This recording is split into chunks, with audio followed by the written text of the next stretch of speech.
मुख्यमंत्री श्री मोहन चरण माझी करकमल शुभारंभ है श्री जगन्नाथ दर्शन योजना।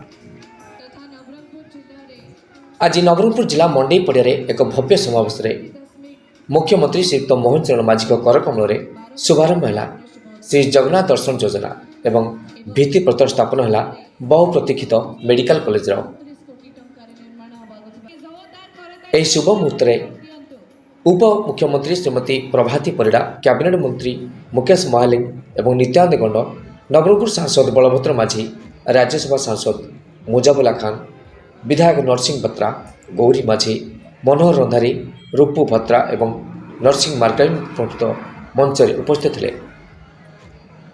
यह ऐतिहासिक मुहूर्त साक्ष्य थे नवरंगपुर जिला बीजेपी सभापति कुंज बिहारी दास, राज्य बीजेपी उपसभापति रमेश चंद्र साहू, पूर्वतन जिला सभापति गोविंद जैन, साधारण संपादिका पूर्णिमा नायक, मृत्युंजय दास, सूर्यवंशी जयंत पात्र, जय राजशेखर राव, वरिष्ठ नेता सोमनाथ पुजारी, बाबुली पाड़, सत्यवादी षडंगी, जगदीश भत्रा, राम नायक, शर्मिष्ठा देव, मंदिरा नायक, लक्ष्मी जानी, वीरेंद्र नायक, वासुदेव बाबा, सौभाग्य बाबा, दयासिंधु भत्रा, महेश पात्र, संजीव नंद, हरि पाणिग्राही एवं अनेक गणमान्यगण व्यक्ति मिशन शक्ति कार्यरत महिला एवं विभिन्न अनुष्ठान कार्यरतकर्ता सहित हजार हजार संख्यार नवरंगपुर जिलावासी कार्यक्रम में योगदान देते। नवरंगपुर मिहिर शंकर पात्र रिपोर्ट।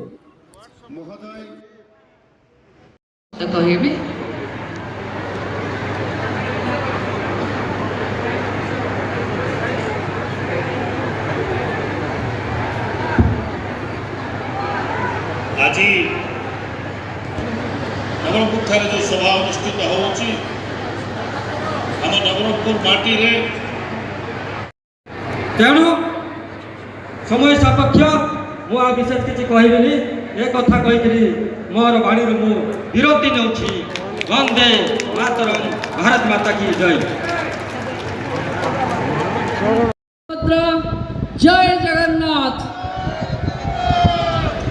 मंच उपरे उपस्थित आज श्री जगन्नाथ दर्शन रो शुभारंभ प्रयास मानपूर्वक प्रदर्शन करंतु।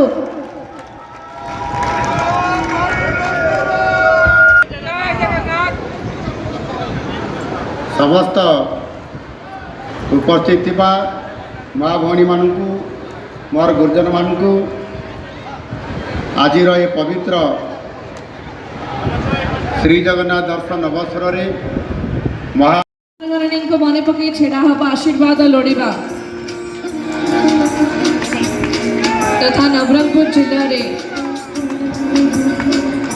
67.96 कोटी टंकार निर्मित 112 कोटी प्रकल्पर शुभ उद्घाटन एवं आम जिले में 378.29 कोटी टंकार निर्माण होगा।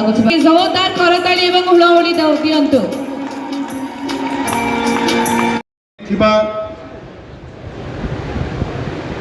माननीय उपमुख्यमंत्री श्रीमती प्रभाती परिड़ा महोदय, माननीय मंत्री श्रीयुक्त नित्यानंद गंड महोदय, माननीय मंत्री डॉक्टर मुकेश महाली महोदय,